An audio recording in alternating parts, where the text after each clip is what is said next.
Get on the floor and do it dirty. Oh, it's spitting. There's a little clip here somewhere. There it is. Oh!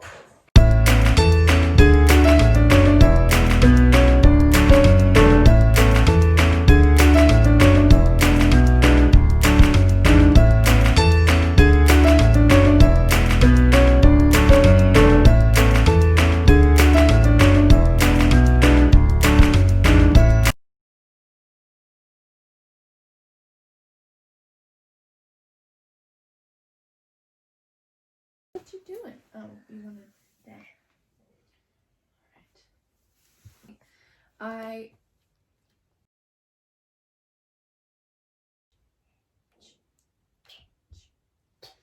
Hi guys, welcome back to my channel. Today we are redoing Brooklyn's birth story.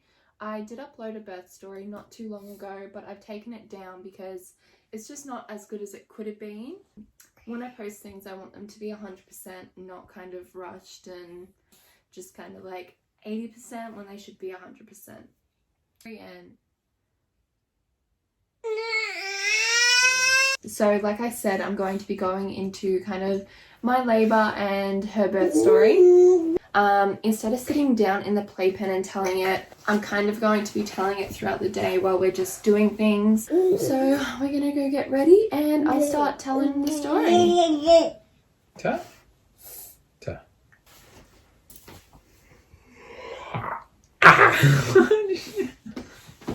Good.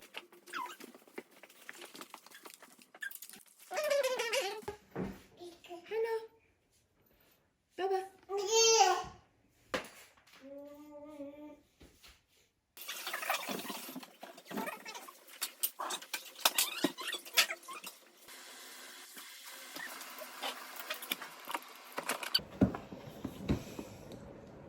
Oh, it's spitting. Hey.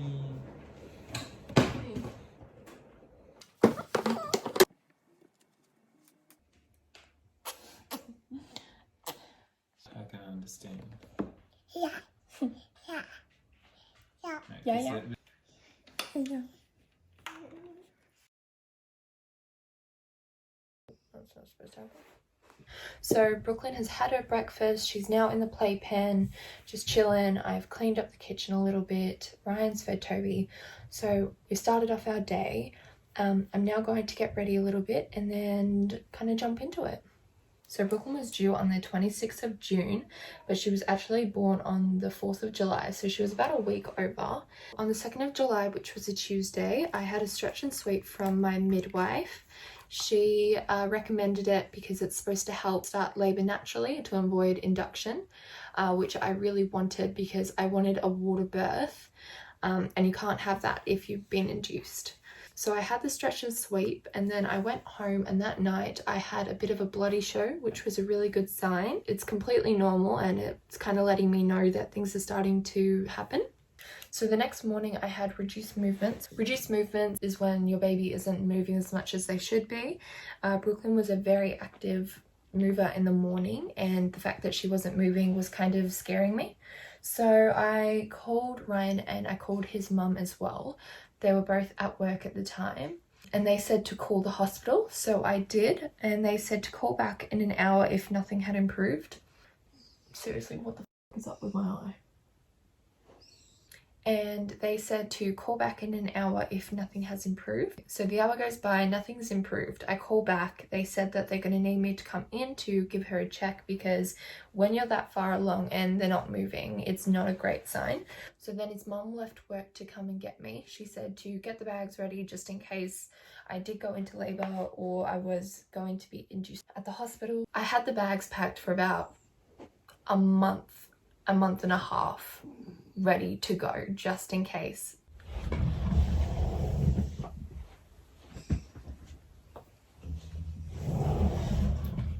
So as soon as we got there, they sent us to the birthing suite area. The monitoring room was unavailable at the time, so we actually went straight to a birthing suite. They hooked me up to a CTG machine, which helps monitor her movements, her heartbeats and contractions. So these are the bands that they use. So it goes like that. There's like this little, there's a little clip here somewhere. There it is. Oop! Just goes back in. Yeah, they put a couple like little things on them and it connects to the machine. I stayed for a while. I was actually supposed to be coming in on the Friday to be induced if nothing was happening after the stretch and sweep. So after they checked my cervix, they actually decided that I should just stay and be induced that night instead of Friday. I was worried that was going to happen. Pretty much my whole pregnancy, I avoided the thought of giving birth because I was pretty scared of thinking about another human coming out of my body. So then we pretty much just chilled out in the room for the rest of the day. I tried not freaking out as much as I could. And then around 7 p.m, the midwives came back in, checked my cervix again to see if there was any progress. And I was actually already dilated by about 2 or 3 centimeters. So that was really good. I didn't need to be induced that night. They were going to induce me with the cervidil tape overnight, but I didn't need that. So that was kind of a relief. I was thinking maybe I can still have a water birth tomorrow if I do give birth. And then they sent us off to the prenatal ward where the women who have given birth stay. We were put in a room with a woman who had just had a baby, and expectantly the baby, you know, is crying and stuff. But I'm quite exhausted at this point. My body is starting to like cramp up and I'm becoming like uncomfortable a little bit. I knew that I was going to probably give birth tomorrow and that I needed a really good night's sleep. So I went to a midwife and I asked if there were any other rooms, and she came back in and there's only a curtain separating us. So it's not like a wall stopping you from hearing what each other is saying. And she comes to me and says quite loudly, "There's no other room that you can stay in. You're going to have to stay here."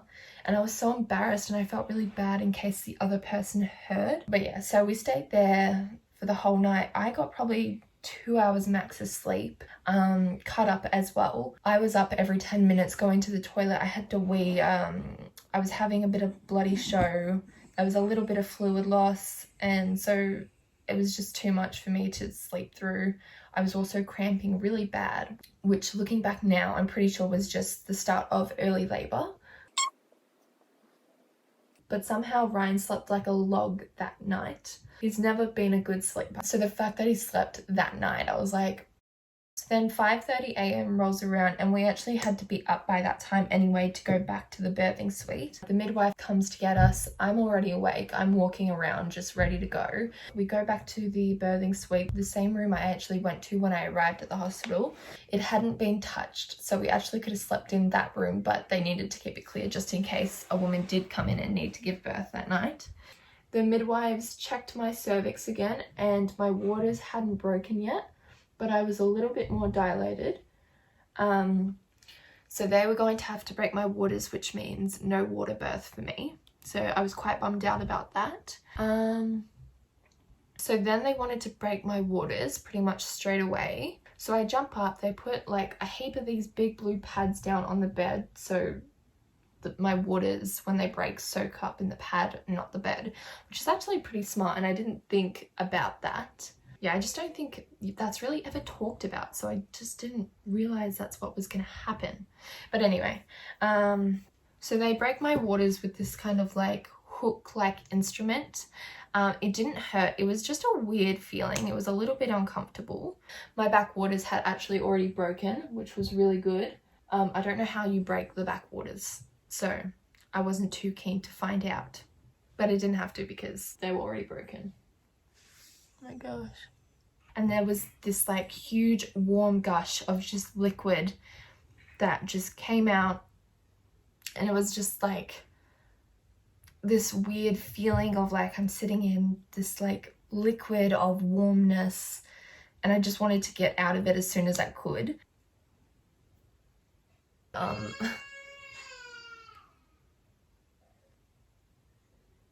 So then I get up, I start kind of walking around a bit. The midwives clean up the mess. Wasn't too much of a mess because there were the pads on the bed to soak it up. And I'm feeling pretty good at this point. So I walk around for a bit. Has it stopped raining? Can we go? All right, let's go. Hold up. Can we change the language? Want to say hi? Hello. Hello. Look at you in your little outfit. Look how cute she is. Daddy did a great job. Daddy did a great job. Huh? I want to put eyebrows on her one day.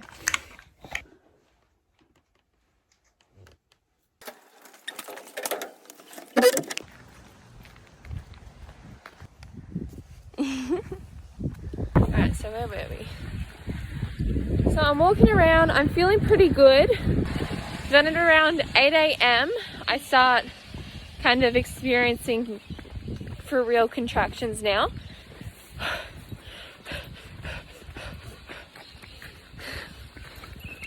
I was having about 2 to 3 contractions every 10 minutes, which was pretty intense for me. They just felt like really, really painful cramps, the first ones. I don't think you need to yell. Oh, I just want to be loud enough. I was still hooked up to the CTG machine that was monitoring her heartbeat, her movements, and my contractions now. This bearable stage continues for about an hour and a half to 2 hours.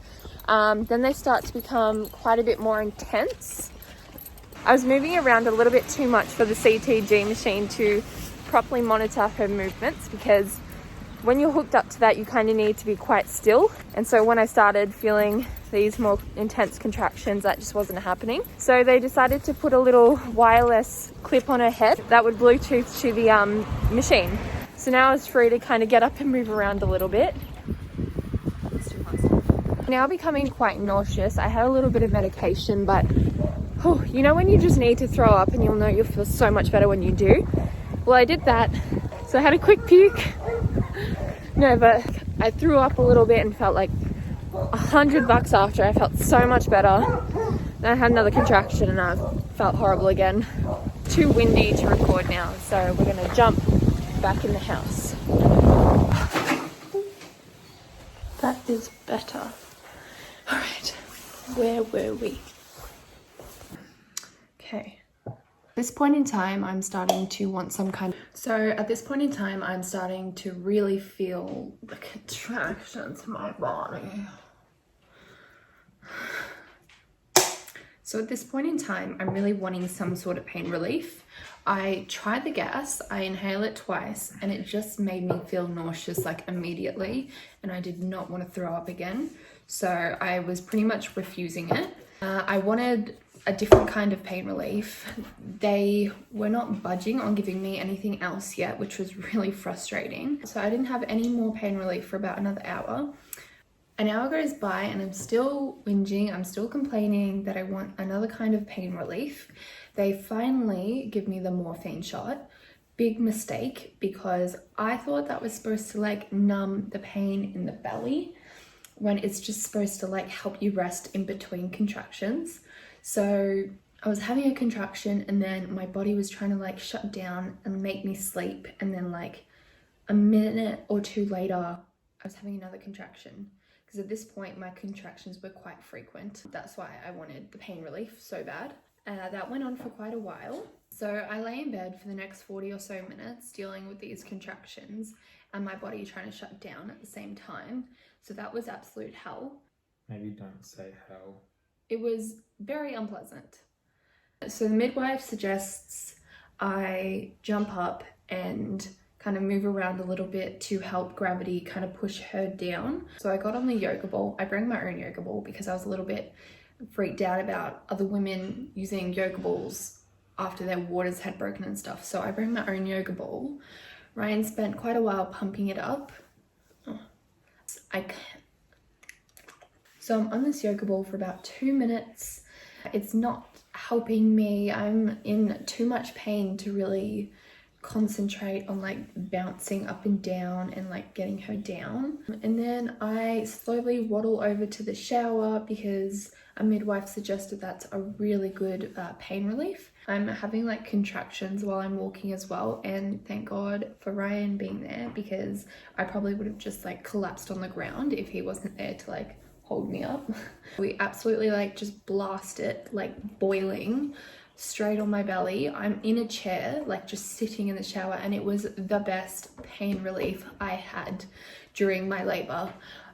It was amazing. I wish I did that from the moment I felt contractions. I could actually breathe through them instead of screaming and swearing through them. And it was just, it was so amazing. Like, it really was. I've been in the shower for quite a while now, to the point where like the hot water is no longer too hot, and it's like I can not really feel it. So therefore it's not really having the relief that it did in the first place.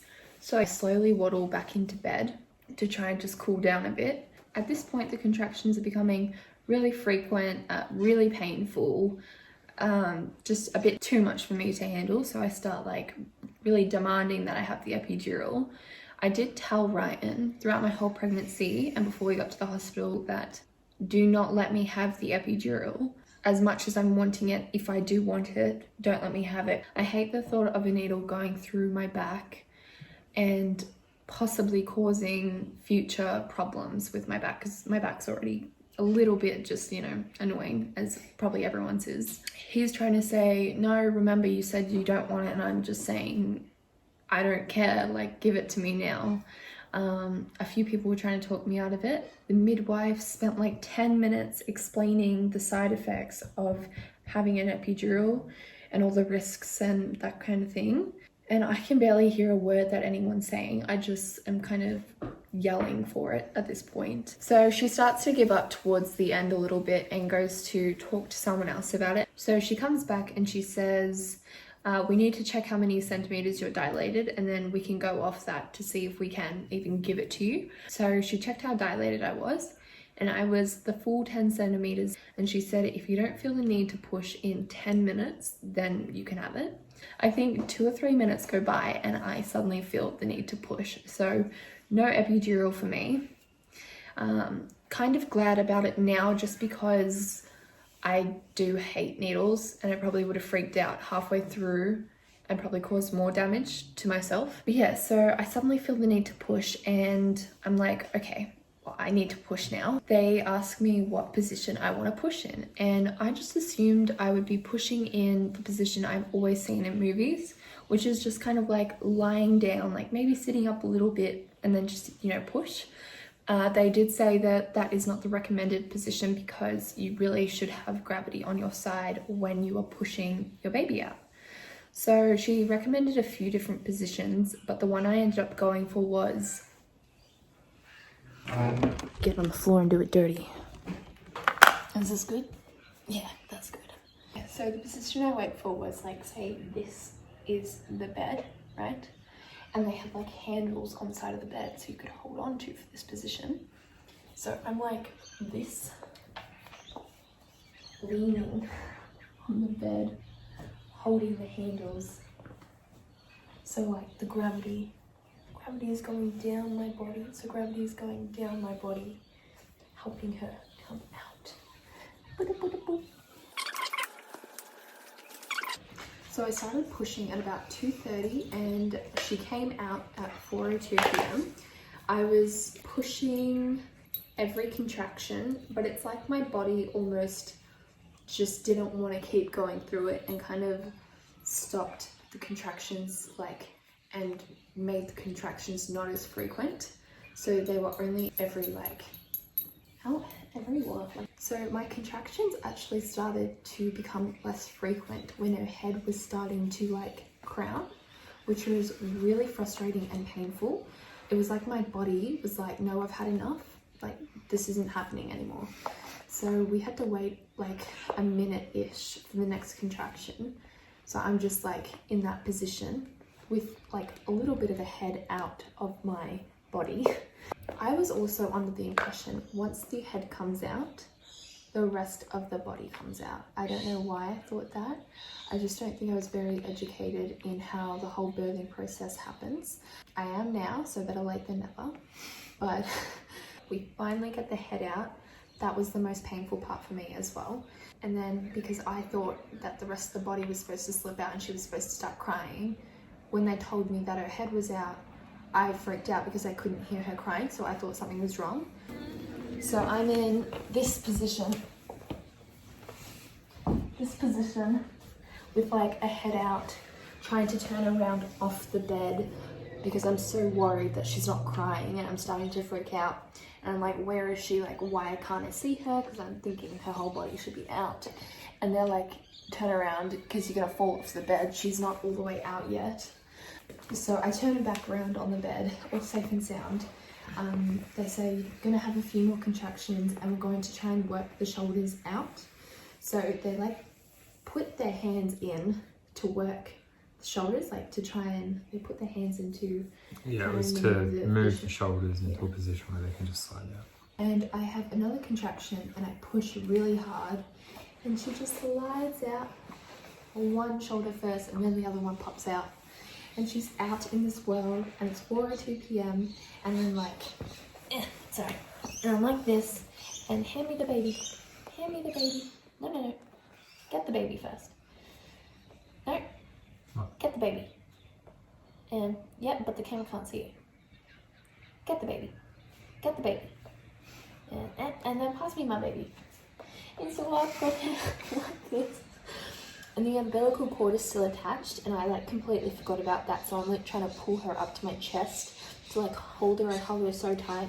And they're like, just remember the umbilical cord is still attaching you guys to your placenta.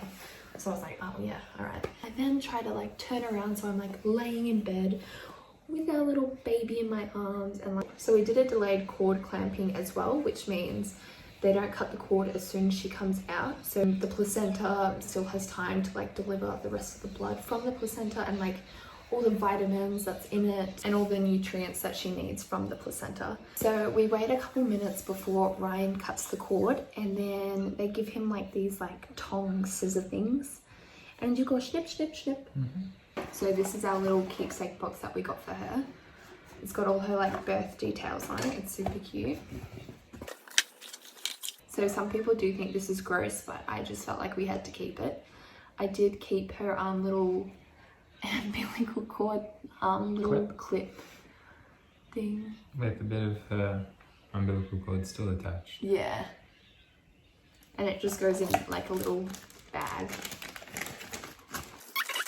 And I also kept her little Arm bracelet. her arm bracelets and her foot bracelets. Look how tiny those are. It's so tiny. So I kept those as well. And then a midwife asked me how I wanted to birth my placenta. And I was like, birth my placenta? Like, how else is it going to come out, right? Anyway, so I ended up having the needle in the leg that helps placenta kind of just come out on its own instead of you like full on like pushing it out. They wait about a minute or so until the injection kind of gets into my body. Then they start like pulling on the cord and I like push a little bit and the placenta comes out. They check it to make sure it's all there because if you have any retained placenta, it could really screw up your system. It can cause infection and stuff. You can have internal bleeding as well. And then our family came in to meet Brooklyn. We waited about an hour until everyone came in to meet her. My auntie, my sister, and Ryan's mum was there. I did tear though. It was like the inside was trying to tear to the outside, close to my perineum. So they had to like stitch the inside of me because I didn't quite tear through. I felt like I could feel them stitching me up no matter how much numbing they gave me. But got that over in like, I want to say 10 minutes because I had to like double check quite a few things. The hospital we stayed at was really awesome, very helpful. We did stay there for 3 nights. We spent a little bit of time in the birthing suite after we had Brooklyn. Then we headed to the prenatal ward. We got a room to ourselves, which was really great. I don't think there were many women there at the time either, so I feel like everyone had their own room. I got to have the biggest 4-hour nap. It was amazing. Brooklyn also slept, like she slept next to me. I'll put a photo up. It was the cutest thing when I saw that Ryan had taken that photo. I was so happy that he did as well. Unfortunately, we didn't get any videos or photos of me like throughout labor. I did get one like very, very early on. In the mirror. Yeah, we had a really good stay. The food was pretty good. Ryan stayed with us the whole time. She had her first bath and I tried to adjust to my new normal body. So that's kind of Brooklyn's birth story, and so I think we're going to wrap it up here now, because that's pretty much Brooklyn's birth story and how my labour went and kind of all the main events that happened. I hope you guys all enjoyed. Brooklyn is currently taking a nap as well, so we got to finish this video.